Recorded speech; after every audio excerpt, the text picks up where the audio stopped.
guys, welcome to Food and Frolic. So today's recipe is dedicated to all the momo lovers in the world. That's right, because today we will be making 5 different types of momos. We'll be starting with some pan-fried momos, some tandoori, some steamed, some fried, and finally your very Indo-Chinese style chili momos. So let's get started. I first start with around 1 cup of all-purpose flour, which I'll be leveling. By leveling, I mean I scoop in a big quantity of all-purpose flour in the measuring cup and I slide the flat edge of the knife right across. So that ensures you have the exact measurements. To which I add half a teaspoon of salt and some water to make a dough. So this dough is super duper simple to make. You really need some Herculean skills to actually get it wrong. If it becomes too sticky, you can always add in a bit more flour, and if it is too hard, you can always add in a bit more water. Once the dough has all come together, I slather it with some oil so that it doesn't dry out, and I cover it with a wet kitchen cloth. While the dough is resting, we'll be making the filling, for which we need 1 medium-sized onion. Yes, I dice the onions with the peel on because I've seen my mom do it that way. And I feel the peel comes off very easy. Once we are done chopping the onion, we will take double the quantity of cabbage, and that as well we will chop very finely. By the way, the key to any recipe is love, so please do show some love and hit the subscribe button below and also the bell icon. Oh my god, that was so cheesy. Anyway, moving on, we'll dump all of it together in a clean bowl. Because unlike the traditional Indian recipes, we are not going to put in the onions first. We will be putting both of them together in the pan. In this recipe, I'll be using around half of a carrot because I'm not too fond of the sweet taste of carrots. But in case you like it, you can use more and you can replace some bit of cabbage instead. Again, chop it very fine. Take 2 cloves of garlic, again to be chopped very fine. Now we take around half an inch of ginger. I almost never peel the ginger while using it, but in case you have to, you can just scrape the skin with a spoon and the peel comes right off. Okay, that sounded like an alliteration. Again, chop it super fine. And finally, a few sprigs of coriander. So these are completely optional, but I love the flavor they add in.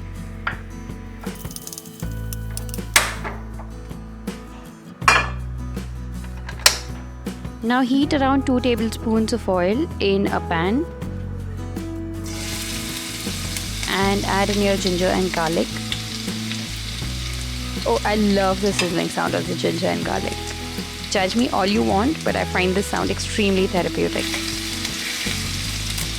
Now toss them for a while before adding the carrots. We are adding the carrots first because they take a bit longer to cook and you don't want them to be very hard. Now toss them in a pan for a minute or so before adding in your onions and cabbage.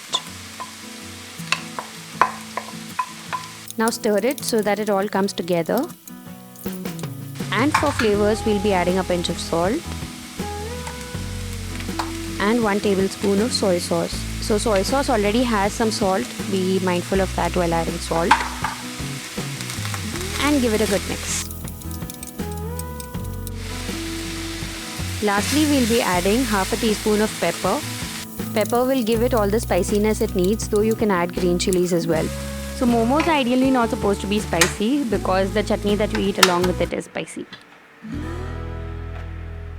Anyway, once cool, you sprinkle the coriander leaves which we had cut earlier.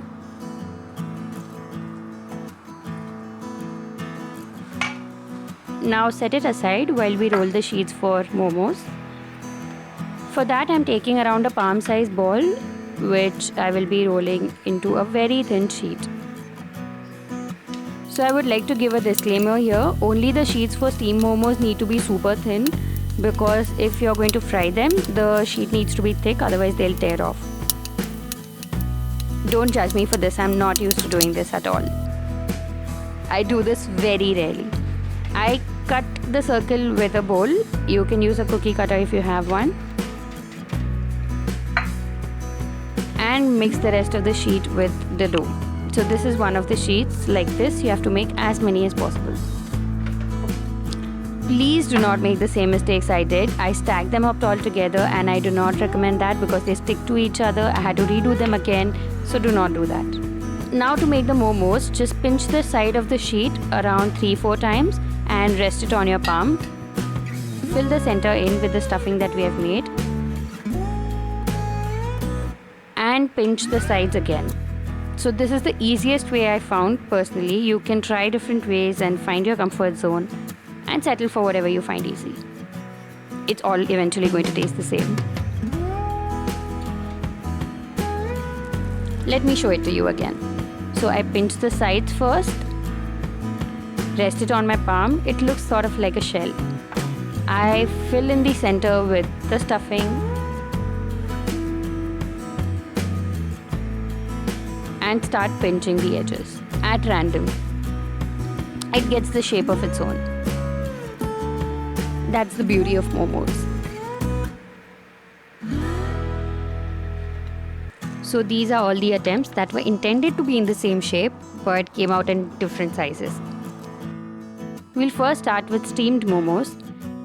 I do not have a steamer, so I'll be steaming the momos in a metal strainer. So instead of greasing the strainer, I will be greasing the momos so that you don't waste a lot of butter in greasing the strainer where the momos won't even sit. Smart, right? And keep it for steaming over water for around 15 to 20 minutes. Ensure that the water doesn't touch the strainer. Now cover the strainer with a lid, and I'm covering the tiny hole as well with a small metal cup that I have.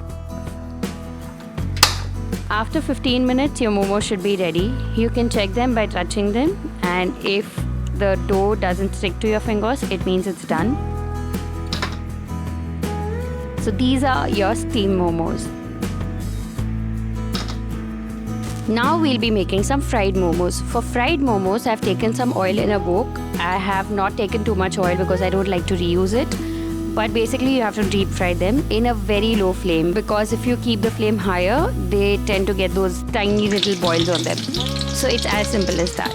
Do not take steamed momos for this deep frying, please. Take the raw ones that we made earlier before steaming. Now for all the next recipes, including the tandoori momos, we'll be using the steamed momos so that we don't have to worry about cooking them too much. We'll take around half a cup of yogurt, add in 1 teaspoon of chili powder, 1 teaspoon of cumin powder, 1 teaspoon of coriander powder, and some salt. And give it a good mix. Here I'm going to do a bit of cheating and going to add a teaspoon of store-bought tandoori masala. You can add it if you have. If you don't have, you can skip it, but it gives a bit of flavor, so it's always recommended. Now dump the steamed momos into it and cover it completely. I would suggest for you to cool it at least for half an hour in the refrigerator, but I've used it directly, which is not recommended. Now I've heated the oil to a very high temperature, as high as possible, and I've dumped in the tandoori momos. We don't have to worry about cooking them because they're already cooked. We just need to char them to a really good brown color. So don't worry if the pan gets too crusty. We just need that dark brown color on the top. Next, moving on to pan fried momos, again for which we'll be using steamed momos. I spread some butter on the pan and toss the steamed momos onto it. You have to use butter for this one because it will taste really good. I'm using garlic butter here, by the way, so I have some garlicky, buttery steamed momos. And I'm putting 2 more, which I'll be using later for chili momos. So chili momos are actually steamed pan-fried chili momos.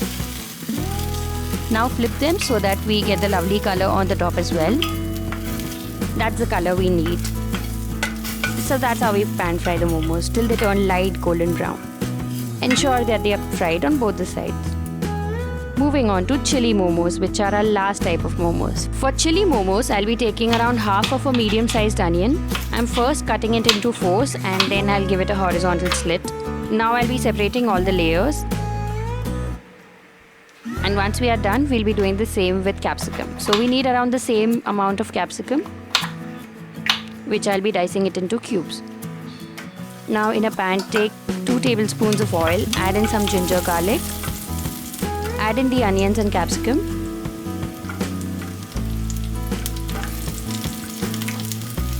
And toss them till they are slightly charred.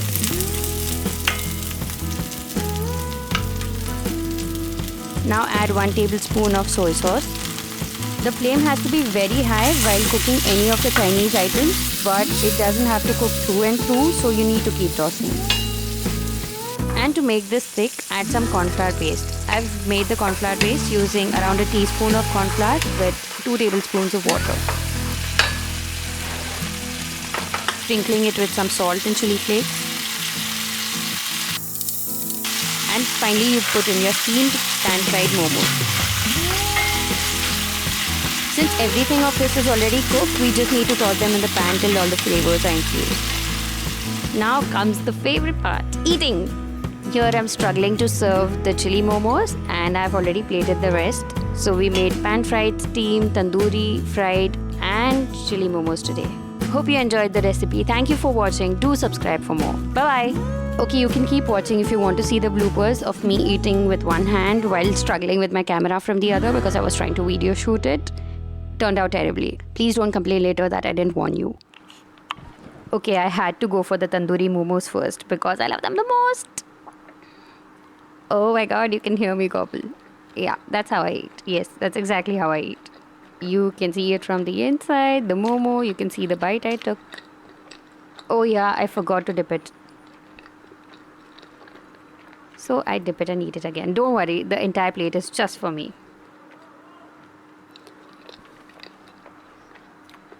Because Joey doesn't share food.